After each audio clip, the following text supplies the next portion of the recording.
Hello, and thank you everybody for having us. We're so thrilled to be here. It's an awesome turnout. I'm Jonathan Maxim. I'm a founder myself. I have an app called Via Fitness that we did grow through hacking the press, and just the experience has been crazy. Everyone who starts an app knows that you have this big idea and you put all this money into software development, and then by the time the app is done, you don't have any money for marketing. And so how do you grow? You got to get that traction the investors were just talking about. But it's not easy when you don't have a marketing budget or when you're just, full-time team, 2 or 3 co-founders. So we are so lucky today to have Rakia here from Sky Blue Media. And she has just made a huge impression in the press and media space through working with companies like Dell, Comcast, and many more large brands, but also everyone down to a 12-year-old student, as well as Serena Williams. And so let's give her a warm round of applause and welcome Rakia today.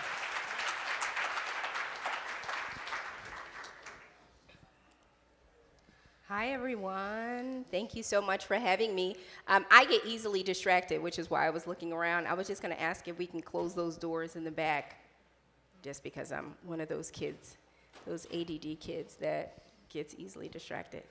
So thank you so much for having me today. I'm excited to talk with you and have a fun discussion.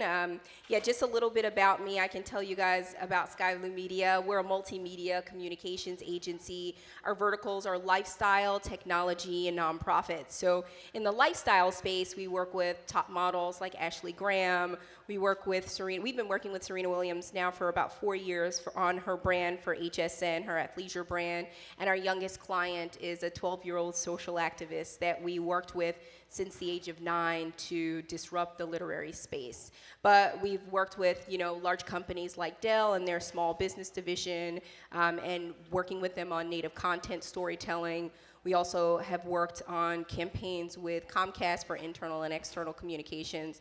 And here in the city of Philadelphia, we work with Visit Philadelphia, and we've also worked with the city, the Department of Commerce. We just finished working with the city on the Amazon bid, where I was the creative director for that. So communications is not just about, press releases and stories. It's all about having a vision and being able to create immersive media when that kind of media is needed.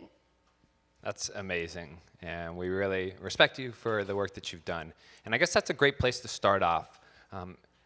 How important would you say the strategy is in the grand scheme of getting press versus sending out a press release versus pitching somebody who, a writer or an author at a publication? Where does strategy versus tactics in terms of importance in getting your foothold? Well, I think for every brand, whether you're a startup or a corporate entity, strategy is the most important. And there's different there's different strategies, whether you're a corporate or a startup. If you're a startup, you're talking about, starting from a clean slate. You're starting something new. It's a fresh story. When you're a corporate or older company, maybe you're focused on the internal communications and focus on what the growth of the organization is or what your customers are. Or if you're a VC firm, you're talking about companies that you've built. So strategy is sort of, at the first forefront of everything, but the strategy is always different depending on the company. There's no, I always say there's no cutting and pasting when it comes to communications. Sometimes in the growth hacking space, there's a strategy that you can follow, but the way that I've worked with brands and the way that my company likes to work with brands, we like to take a bespoke approach to everything, every client, so that we believe that, nothing is black and white. We're all living in the gray. And when you're communicating, you want to be able to, be fluidic in your storytelling. Excellent.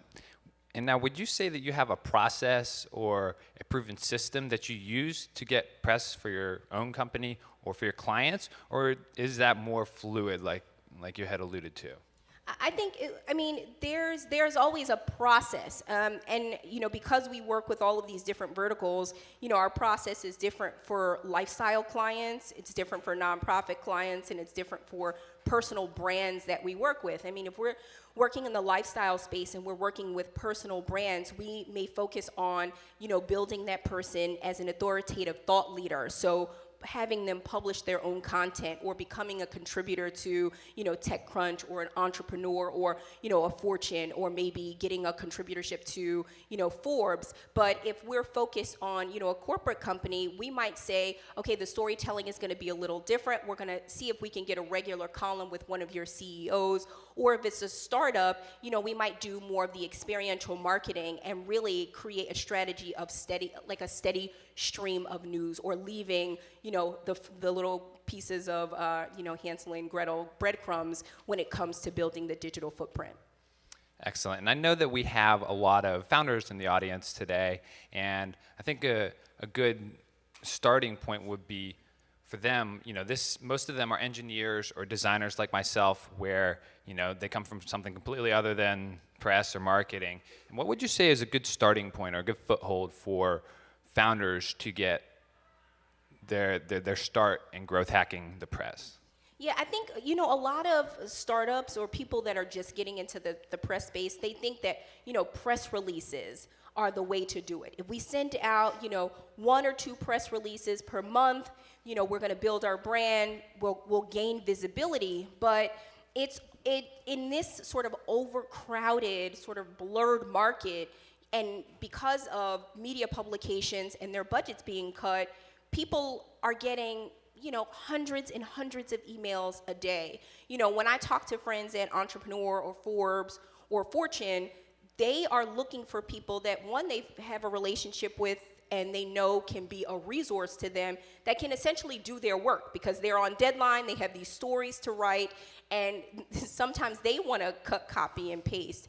But I think when you look at, your company and trying to figure out how you're differentiated in the market and what your unique value proposition is, or leading with the problem that you're solving. I think I see so many companies coming out and they focus on selling themselves so much. And we always say at our company, it's storytelling, not story selling. So how do you tell your story and lead with the problem that you're solving, or how you're helping someone, or what solution are you providing, rather than just boasting about the numbers in your company, what, your Series A, round was. I mean, there's so many people that are telling the same stories. What sets you apart and what makes you different? And when you come from the angle of that human interest perspective to say, this is what, this, and human interest can just be, from the human interest from the founder standpoint, it can be that POV from the founder, but it could also be the POV from that company. If you focus on the specificity around what your company is doing, the problem that you're solving, and solutions that you're providing, that's when those stories sort of get picked up, because people are constantly selling themselves. And in this sea of crazy, especially in the media landscape that we are in today, everyone is trying to sell themselves. And the way to set yourself apart is don't try to sell yourself. Amazing. And for my own personal brand and some friends of mine, we've positioned, when we try to get coverage, position the low point in a career and the high point. So from sleeping on your mom's sofa to being, a unicorn tech founder. And that's one way that I have generated a story on my own brand in the past. Is there any recommendations that you have for other founders about generating their own storyline? Because I know at first I felt very clouded. I felt very obscured. And how do I make it succinct? Yeah, I think, one of the things, and the way that we sort of focus on communications at Sky Blue Media, we like to sort of divide things into, is it seasonal, is it topical, is it relevant? And right now, culture is huge. Everybody's talking about, company culture, and there's so many stories about company culture where your clients or your vendors or your strategic partners can help to tell those stories. And if you are getting other people to help to tell your story, chances are it seems like it's a little more authentic. And you've seen the story of, there are a lot of Cinderella stories out there. You see a ton of them in, TechCrunch. And all the kids in, I just came back from San Francisco, and everybody has that story of like, the struggle and the hustle and the side hustle and the self-made story.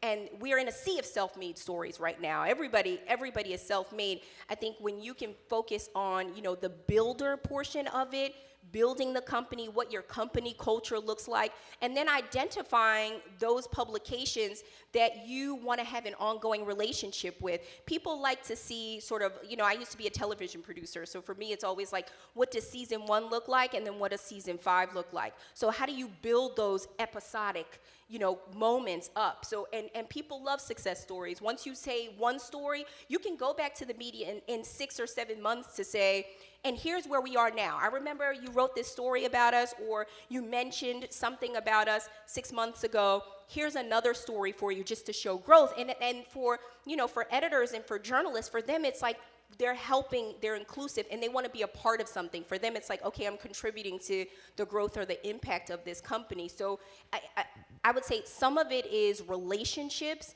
and the other piece of it is about strong storytelling. That's amazing. So I guess that leads me to my next question, which would be, everyone wants their app to go viral or their product or service to go viral. Would you say that is something that you can manufacture and scientifically calculate going viral, or is that something more that has to come from the organic and authentic story that is built around, that vision and what you're building? Yeah, I think, listen, anyone can manipulate data, and you can make something go viral. I choose to, when I work with brands, I choose to stick with the more organic approach. For me, and let me just tell you, the name of my company is Skai Blue Media. When I started the company, I was studying the psychology of colors, and blue is the color of trust, honesty, and sincerity. So for me, it's like, how do we always tell the truth? How do we keep these compelling stories? And how do we keep honest people? And I have to tell you, not a lot of people agree with us. I've had people come through the doors and offer us a ton of money, and they want us to tell one story, and we've said, well, that's not the real story. And they're like, well, we're paying you to tell this story. It's just not my personal preference to work with those kinds of people, but you can do that. You can manipulate data.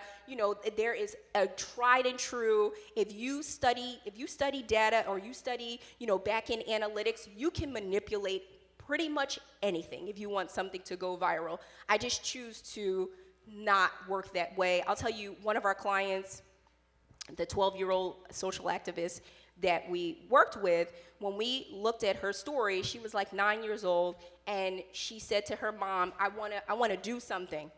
At 9, I was like playing with dolls and, trying to make cookies. Like my thing was like, how do I sell tons and tons of Girl Scout cookies? But for her, she said, I'm looking at all of these books in my school, and nobody looks like me.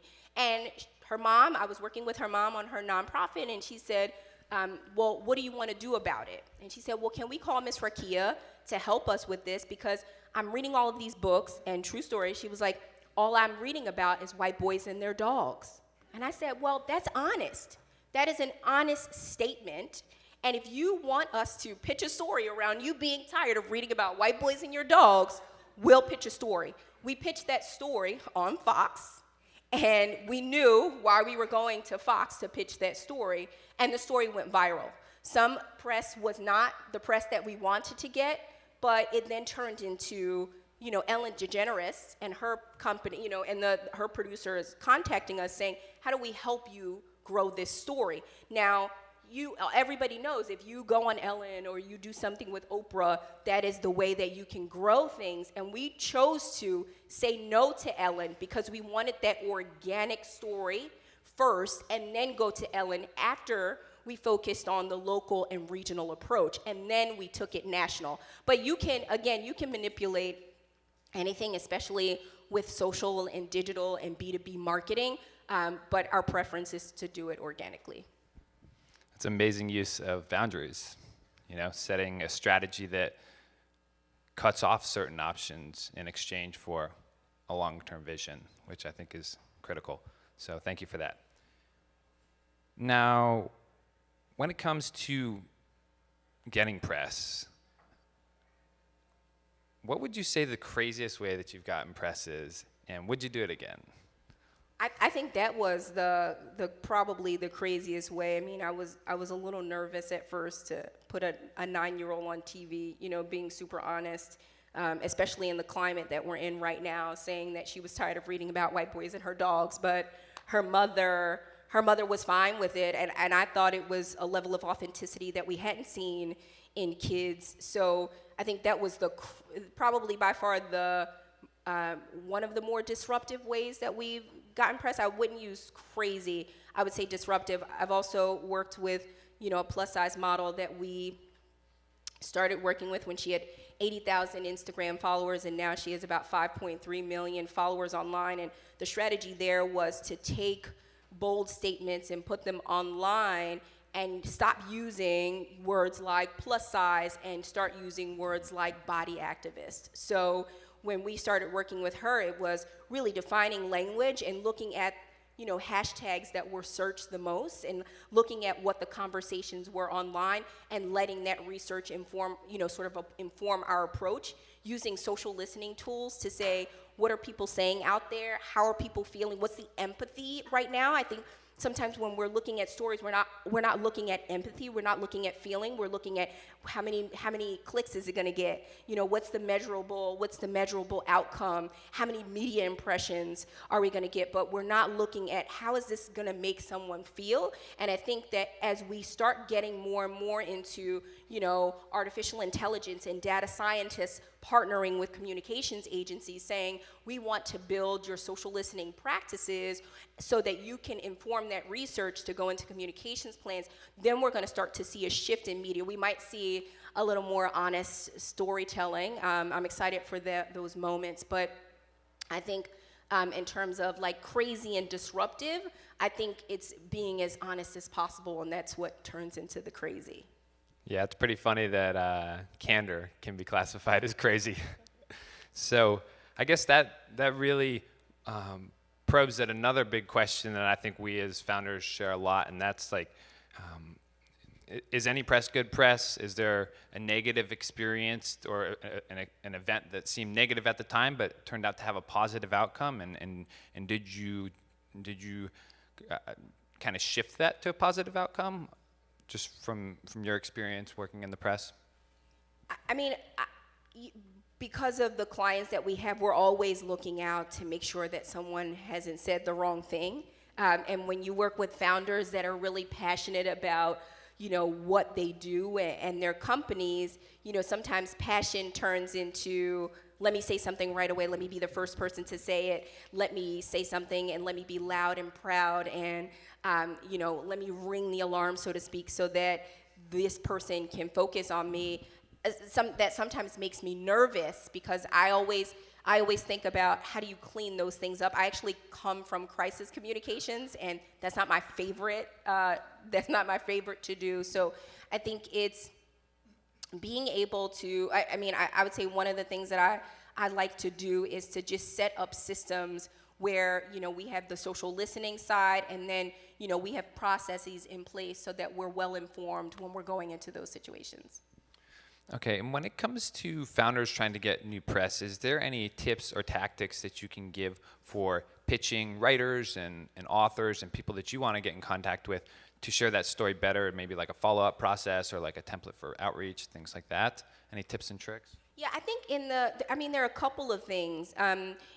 There are so many founders communities right now where they're looking for content, like platforms like Forbes and Entrepreneur, they're looking for content. So if you're in the YEC, the Young Entrepreneur Council, you're in a group, you're in a community, and they give you 3 op-eds per month. I think that's one of the best ways for startups and people in the tech scene that just have so many stories around them about their fundraising. I think when you can partner with an organization on a steady stream of content, whether you're a regular contributor to a publication, it could be even like startupcollective.com, that helps you with your SEO and coming up in searches. It's not just, I always say, like, take the non-traditional approach to media. It's not just about pitching an editor and writing a story. It's, maybe it's your influencer engagement strategy. Maybe it's having other people to help you to tell your story. I don't like the black and white or the sort of cutting and pasting of like pitching an editor and getting a story, unless you're doing it for a purpose. Unless you say, we're doing a raise and we have to connect with someone, at VentureBeat or TechCrunch because our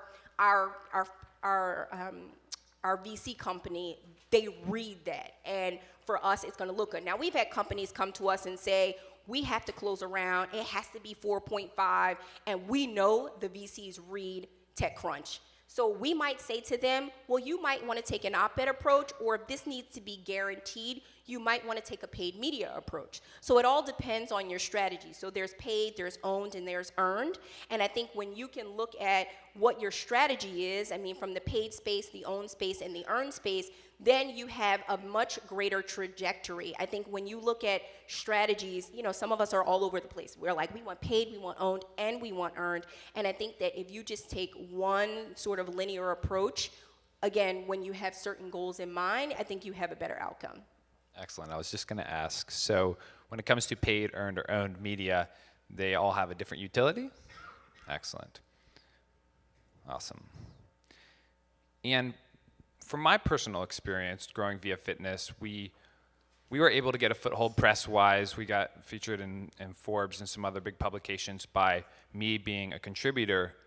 Started with small blogs, started with small business publications, entrepreneurship. I wrote about my experience growth hacking and, growing an app on, just a founder's budget. And over time, I ratcheted up the blogs that I was writing for, or publications, to where we were writing for big ones like Mind Body Green, which has 100 million monthly uniques.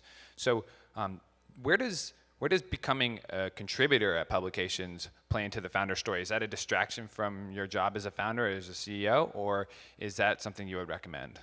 No, it sort of goes back to something I was just talking about. I think when you're a founder, especially in this climate, having that authoritative voice and being the leader is absolutely essential to your strategy.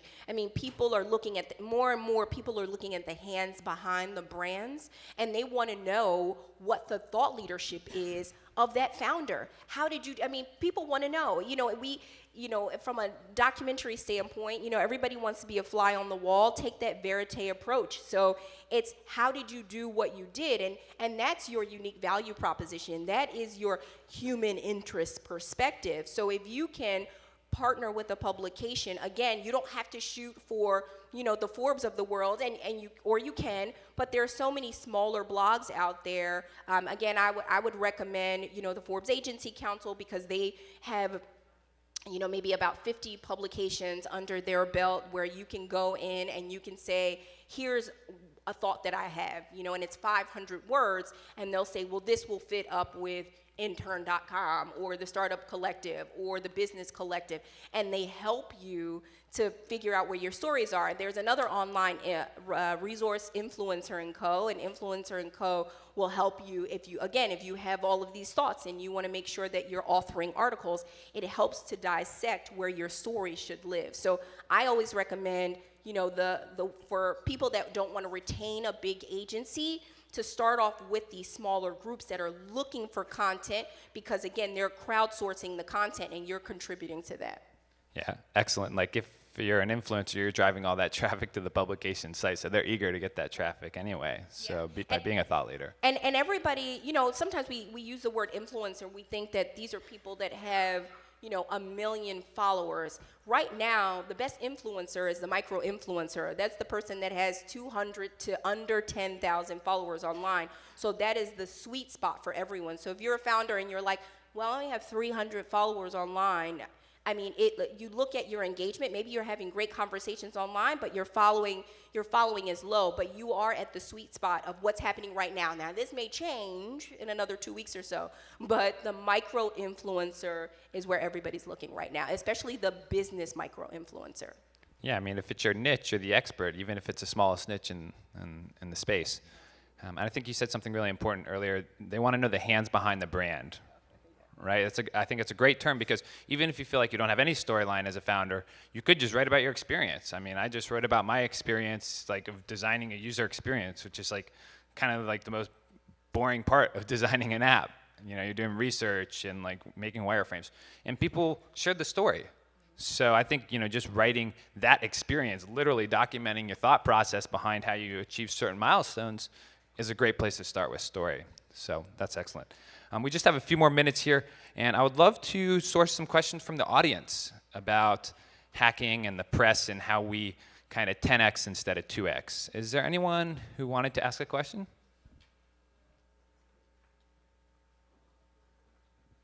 Yes. What do you think about the strategy of publishing to your own blog versus a third-party blog when you have some kind of growth hacking story?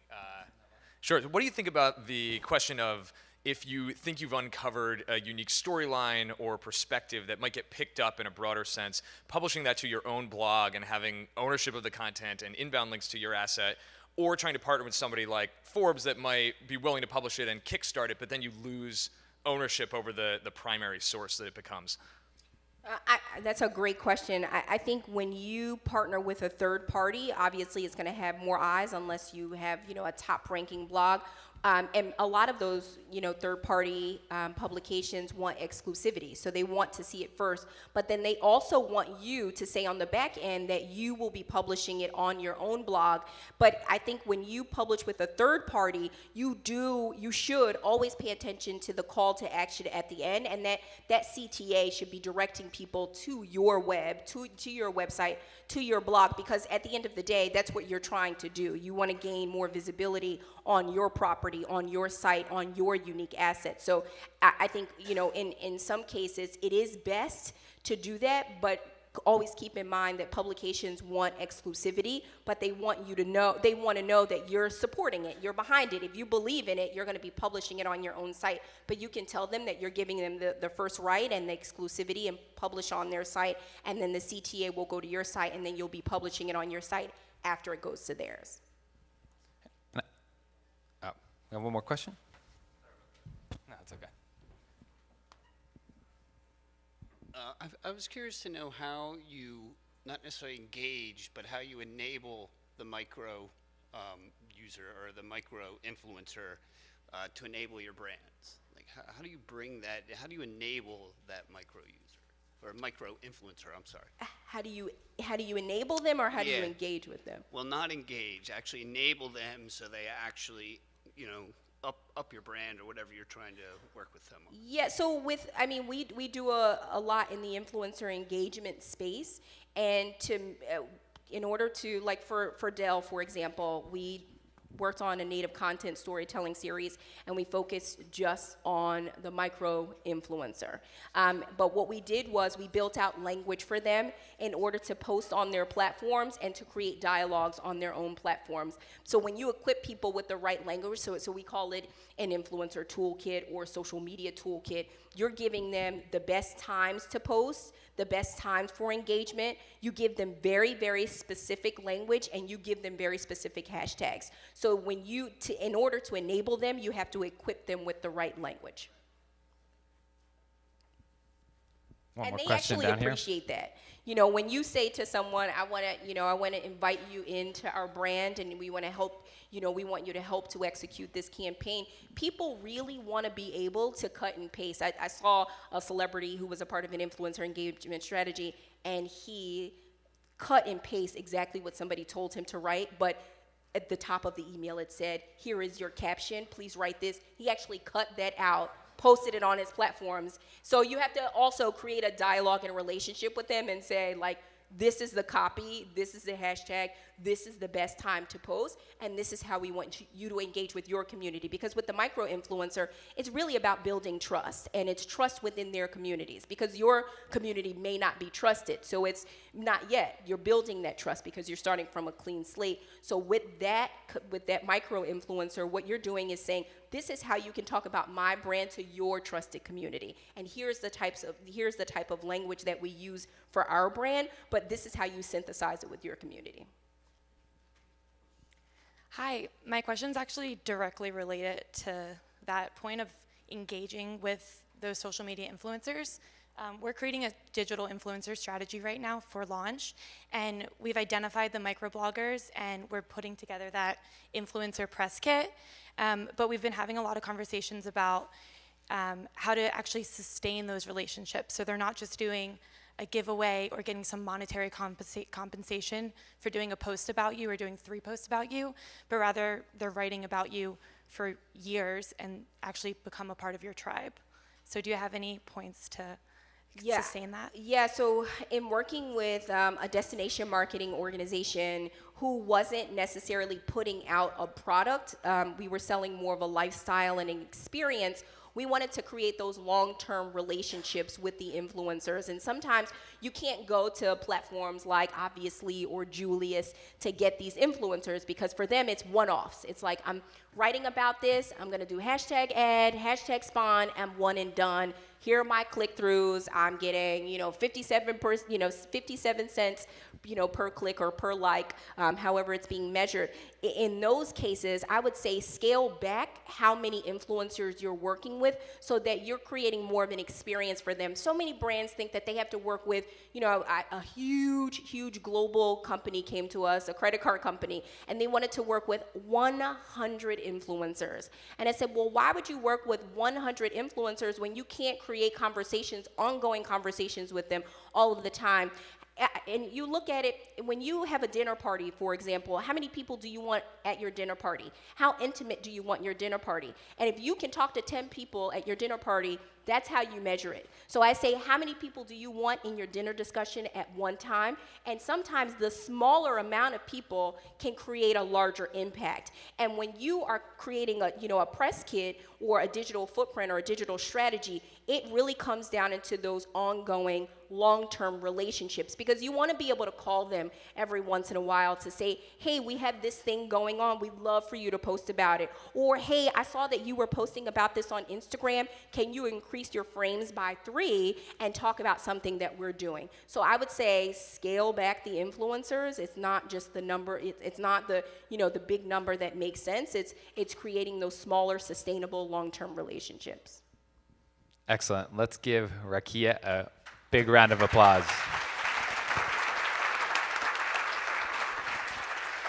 Thank you so much.